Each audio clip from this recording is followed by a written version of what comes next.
Luzon, Visayas, Mindanao at buong mundo.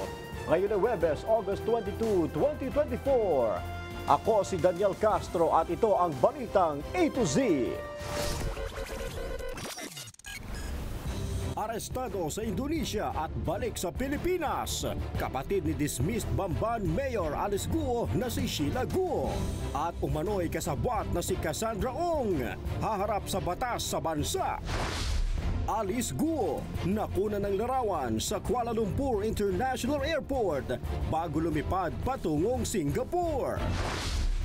Long holiday weekend na, ilang pasaherong pauwi ng probinsya, unti-unti nang dumadagsa sa transport terminals. Dating Pangulong Rodrigo Duterte, itinuturong mastermind ng dalawang testigo sa pagpatay sa tatlong Chinese drug lords noong 2016.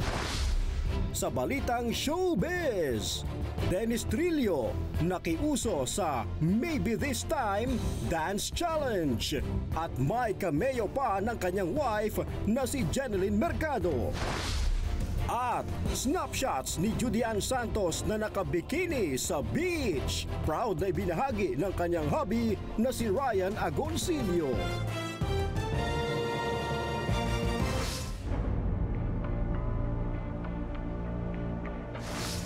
Magandang gabi! Ang ating top story na ibalik na sa bansa ang dalawang kontrobersyal at pinaghahanap na personalidad na iniuugnay kay dismissed Bamban Mayor Alice Guo.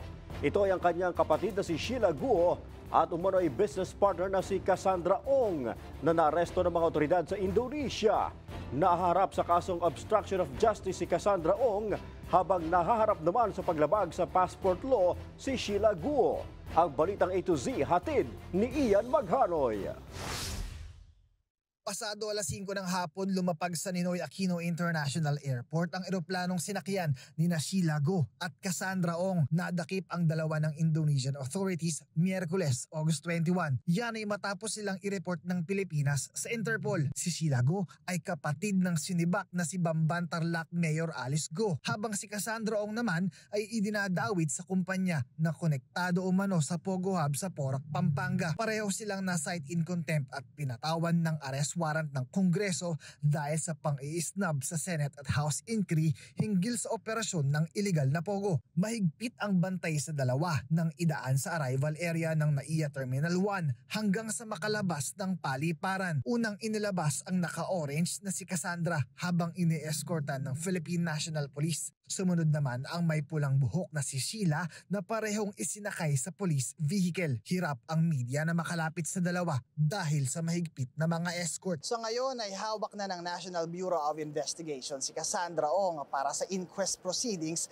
sa kasong obstruction of justice, habang hawak naman ng Bureau of Immigration si Sheila Guo dahil sa paglabag sa passport law. Sasailalim ang dalawa sa questioning at debriefing sa NBI. Batay sa naunang reports, aarestuhin ng Senate Sergeant at Arms si Sheila habang Kamara naman ang may kustodiya kay Ong. We have to go through the right processes, which includes the inquest proceedings where the charges will be read to them.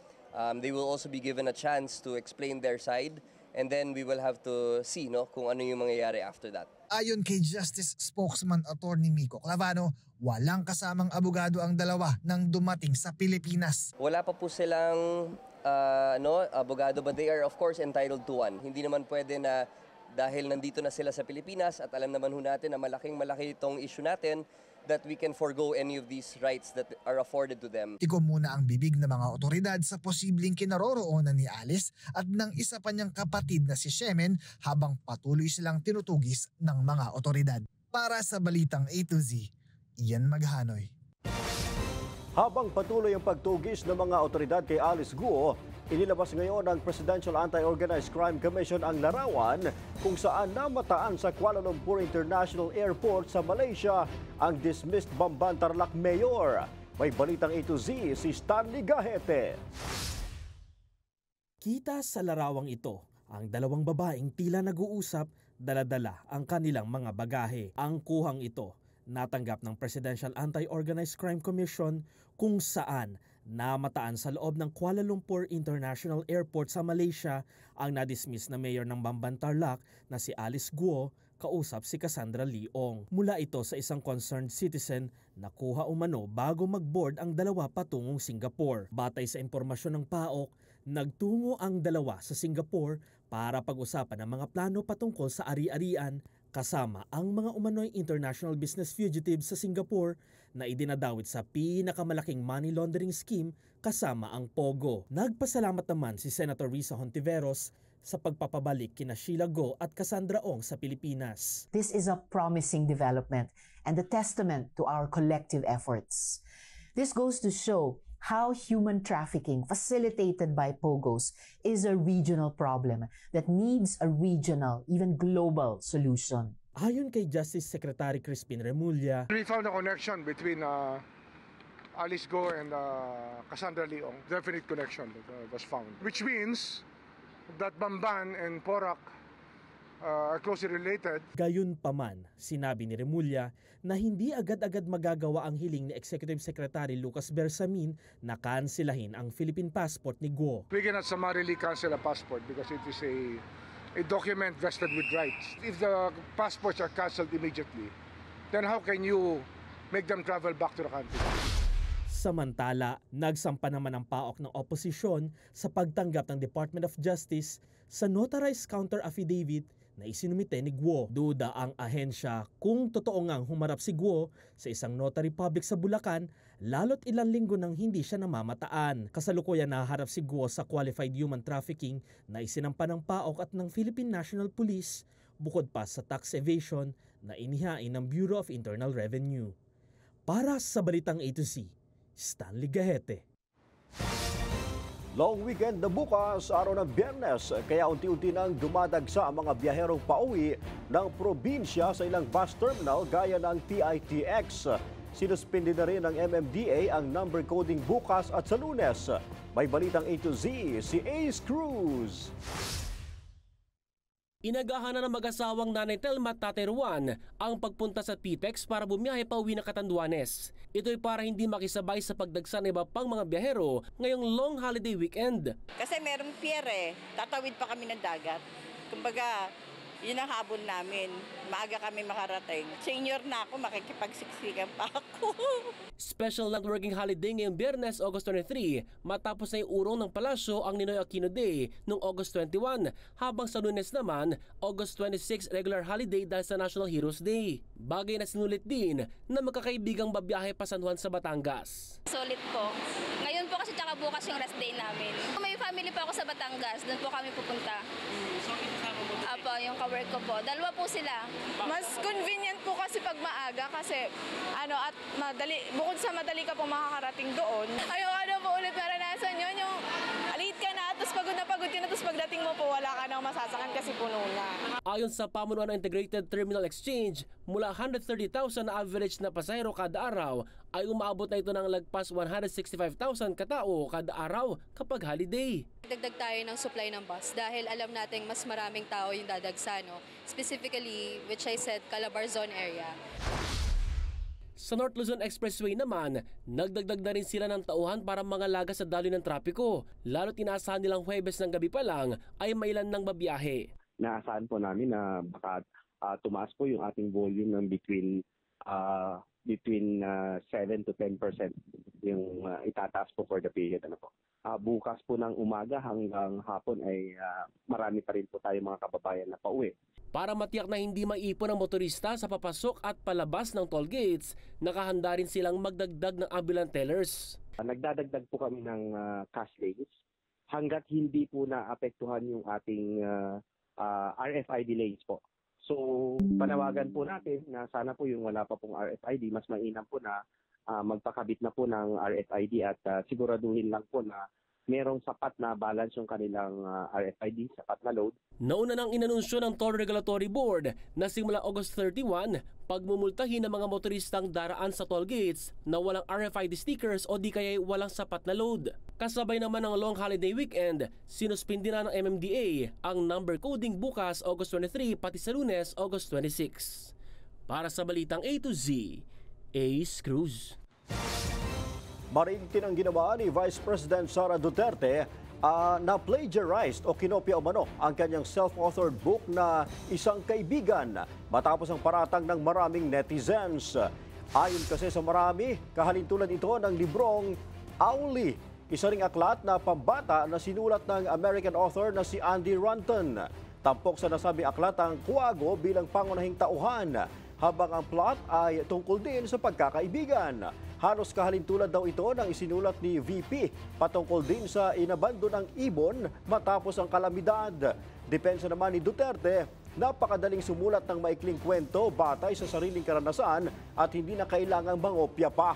Layon daw ng proyekto na hikayatin ng mga bata na mahalin ang pagbabasa at sumulat din ng sarili nilang kwento. Ayon pa sa bise, hindi ang libro ang problema ng bayan kundi ang kahinaan sa pagbabasa ng mga kabataan.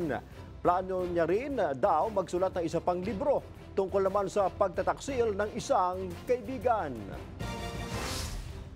Iimbitahan ng House of Representatives Quad Committee sa susunod na pagdinig si dating Pangulong Rodrigo Duterte matapos siyang iturong mastermind ng dalawang sospek sa pagpatay sa 3 Chinese drug lords sa Davao City noong 2016. Inilantad din ng dalawang sospek ang umano'y pangakong milyones at kalayaan kapalit ng pagligpit nila sa convicted drug lords. May balitang A to Z si Naomi Almojano. Tila hindi na nagpatumpik-tumpik pa sina Leopoldo Untalantan Jr. at Fernando Magdadaro, kapwa persons deprived of liberty, na isiwalat sa pagdinig ng House Quad Committee on Extrajudicial Killings ngayong Huwebes ang mabigat na pahayag na si dating Pangulo Rodrigo Duterte umano ang nasa likod ng kanilang pagpatay sa 3 Chinese nationals na nakadetene sa Davao Prison and Penal Farm noong August 13, 2016.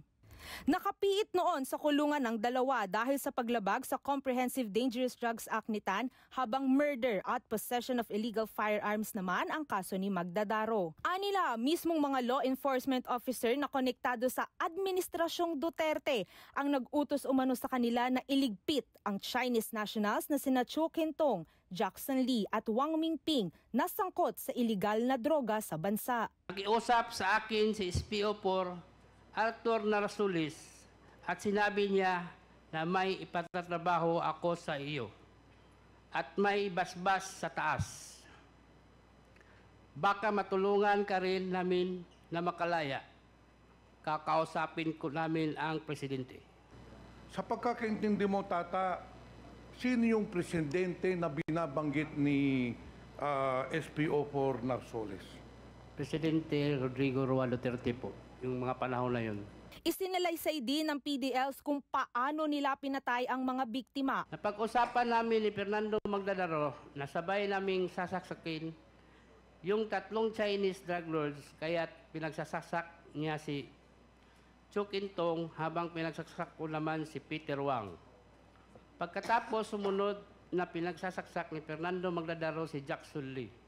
Kwento pa ni TAN, matapos ang krimen, narinig niya umano ang naging pag-uusap sa telepono ni nooy Davao Penal Colony Superintendent Gerardo Padilla at Duterte habang dinadala sila sa investigation section. Alam ko na ang kausap ni Superintendent Padilla ay si President Duterte dahil pamilyar ko ang boses niya. Tinanggap umano nila ang alok na patayin ng mga biktima dahil pinangakuan sila ni Narsolis ng tigi 1 milyon kada ulo at pagkakataong makalaya. Pero ayon sa salaysay ng mga sospek, tig 1 milyon lang umano ang natanggap ng kanilang mga asawa at hanggang ngayon ay nakakulong pa rin sila.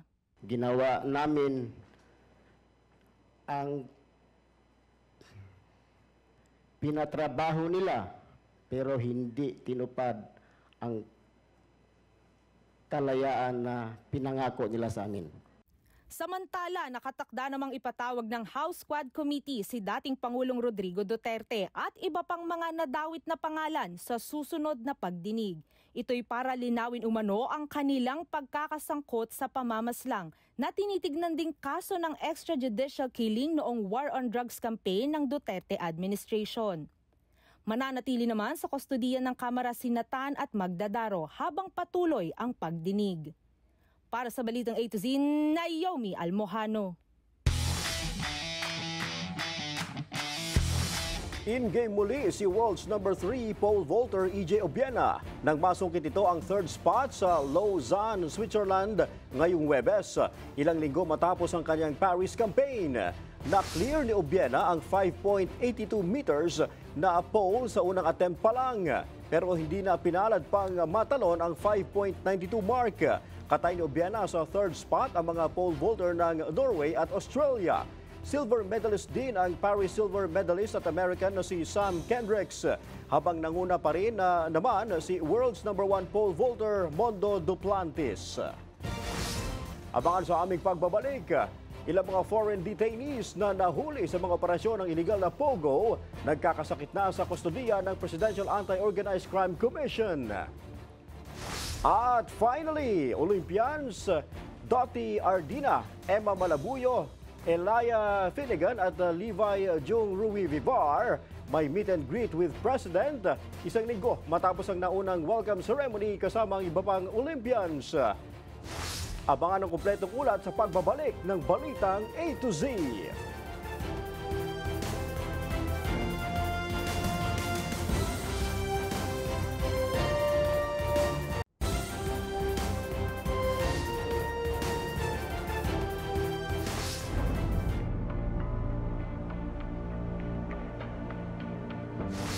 Nagkakasakit ng ilang foreign detainees na nasa kustodiya ng Presidential Anti-Organized Crime Commission o PAOK na nahuli sa mga operasyon ng illegal na pogo. Ang ilan, tinubuan na nga ng mga pantal at kati-kati sa buong katawan.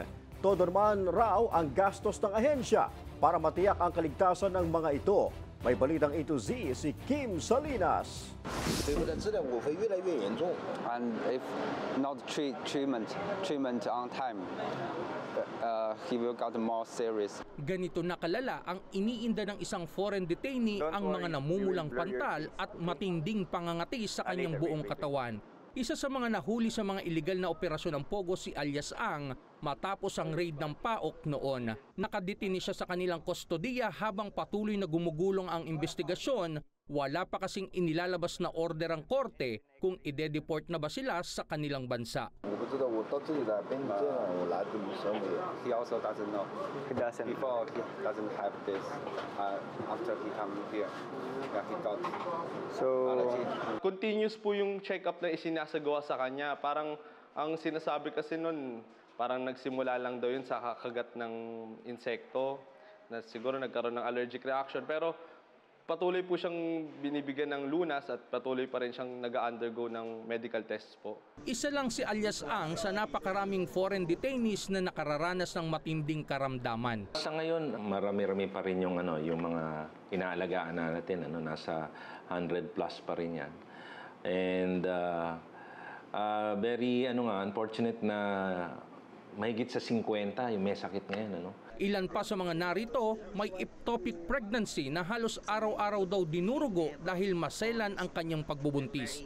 Naabutan pa namin ng itakbo ang isang babae sa ospital dahil sa tuloy-tuloy niyang nararanasang pagdurugo. Bukod pa rito, problema rin daw ang kanilang tulugan, mainit at direkta kasi ang sikat ng araw sa kanilang kinalalagyan dahil nasa rooftop ito ng gusali na dati nilang pinagtatrabahuhan na illegal na pogo. Dahil nasa loob lamang sila palagi, bumigay na rin ang flooring ng kanilang kwarto. Plywood to dati, so medyo malambot. So continuous ang aircon natin, lumalamig. Medyo nadudurog na rin to.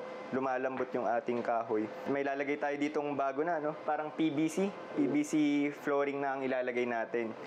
So at least kahit mabasa siya, hindi na siya malulusaw kagaya nito. Nagpadala naman na ng mga doktor sa kanilang tanggapan para magsagawa ng medical check-up, laboratory test, konsultasyon at pagbibigay ng gamot sa lahat ng mga may sakit. Kaya ito yung ginagawa namin. Ayaw namin sabihin na hindi natin binibigyan ng atensyon yung kalusugan ng mga nakakulong natin. Whether they are victims, they are complainants, they are witnesses, or yung mga scammers mismo. Bagamat nabawasan na raw ang bilang ng mga narito dahil sa deportation ng ilan, crowded pa rin ito kung titingnan. Hindi lang siyempre pagkahuli mo dyan at kinabukasan i-deport mo yan.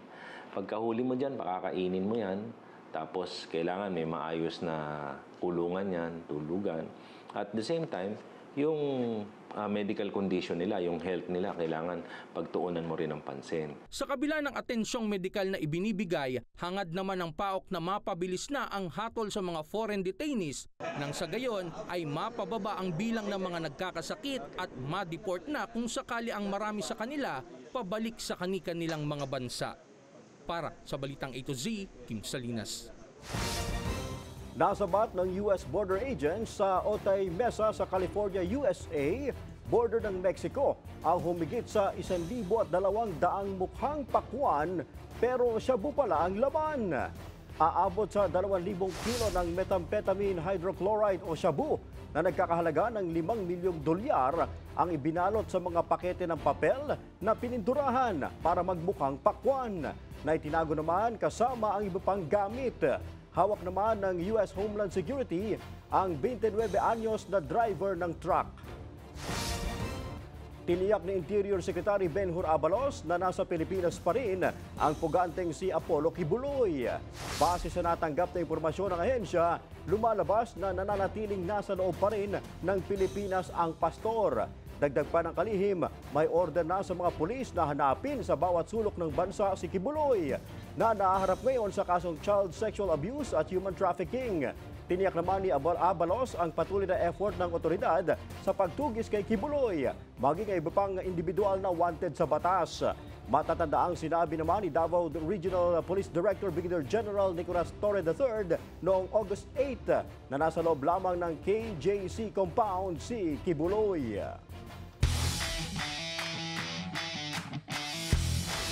Nahuli man, wagi pa rin.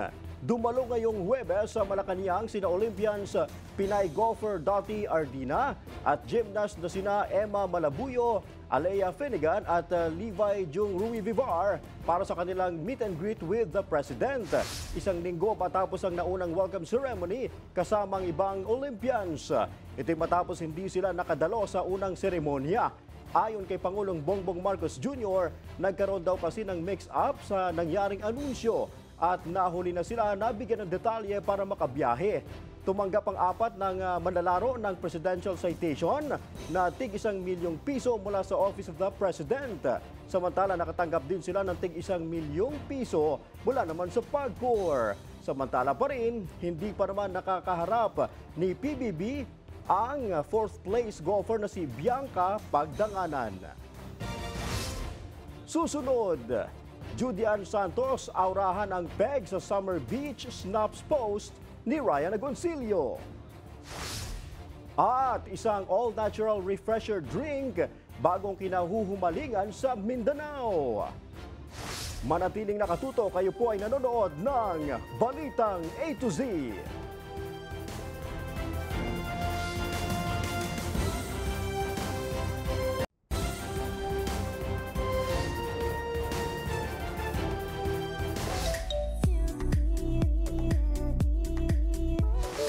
Parang endless ang summer aura para sa aktres na si Judian Santos matapos i-share ng kanyang asawang si Ryan Agoncillo ang ilang larawan nito sa beach. At Dennis Trillo kumasa rin sa online trending na Maybe This Time Challenge. Ang detalye sa Balitang A to Z Showbiz ni Lane Garcia. May Judian. Ganyan inilarawan ng aktor at host na si Ryan Agoncillo ang asawang si Judian Santos. Sa kanyang Instagram post, proud na ibinahagi ni Ryan ang snaps ng black and white photos ni Juday na naka two-piece swimsuit sa beach. Wow na wow naman ang comments ng mga kapwa celebrities tulad ni Iza Calzado, Marvin Agustin, Agot Isidro at Bianca Gonzalez dahil nga sa summer is not yet over aura ni Juday. Kinilig din ang mga netizen at nagbigay rin ng positive comments sa post ni Ryan. Habang sinuklian naman ni Juday ng matamis na I love you ang post ng asawang si Ryan. Sana all! Samantala, Dennis Trillo dancing Maybe This Time, totoo ba? Nakisabay sa uso ang aktor na si Dennis Trillo sa online trending nga na Maybe This Time Challenge. Sa TikTok, kinaaliwan si Dennis matapos kumasa sa nasabing TikTok dance craze. At ang kanyang background, ang natutulog nitong asawang si Jeneline Mercado. Napa-comment back naman sa post si Jeneline at sinabing, "Humanda ka sa akin pag uwi ko." Ano kaya yan? Para sa balitang A to Z Showbiz, Lane Garcia.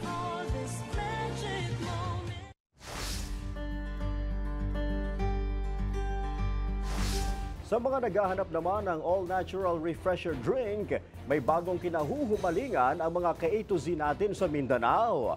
Paano kaya lumago ang maliit na negosyong ito? Ang detalye alamin sa balitang A to Z ni Lane Garcia. Squeeze, catch, and serve. Ito ang refreshing at pamatid-uhaw drink na pinipilahan ng ating mga ka-A to Z sa Davao. Ang freshly squeezed sugarcane juice. Mula ang mga tubo sa malawak na farm sa Bukidnon at inaangkat papuntang Davao upang gawing juice. Ayon sa negosyanteng si Pastor Dennis Castellanes, ang sugarcane juice na ito hindi lang yummy, very healthy pa. Freshly squeezed sugarcane juice ay safer sa mga diabetics compare sa other sugary and sweet drinks kasi ang sugarcane juice, freshly squeezed, mababa ang kanyang glycemic index. It's only 43 po. Simple lang raw ang pagsisimula ng ganitong negosyo. Hindi rin malaki ang kapital dahil isa lang naman ang main ingredient. Sa sugarcane business na ito, as per experience we have, you only need to maintain at least 3,800 to 4,000 pesos gross sales. Or mag-sell ka lang ng 70 to 80 cups per day. Yun po yung average niya. You will have a net income of 2,000 pesos or a potential income of 50 to 70,000 pesos net income monthly. Tubong-tubo naman pala. Kaya naman kahit bago pa lang, mabilis ang paglago ng naturang negosyo na may 11 ng franchise na nakakalat sa Mindanao. Pero bukod sa tubo, ano pa nga ba ang secret sangkap para makuha ang matamis na tagumpay sa pagninegosyo? It starts with a vision. Ano yung gusto mong marating? So after a vision, magkaroon ka ng tinatawag na practical planning or strategy.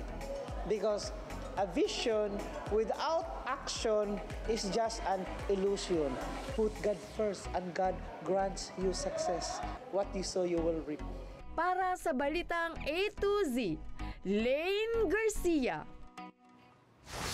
Kung kayo ay may kwentong kakaiba, mga kwento ng pag-ibig o storya ng inspirasyon at pag-asa, maaari nyo itong ibahagi. Sumali sa ating Facebook group na Balitang A to Z.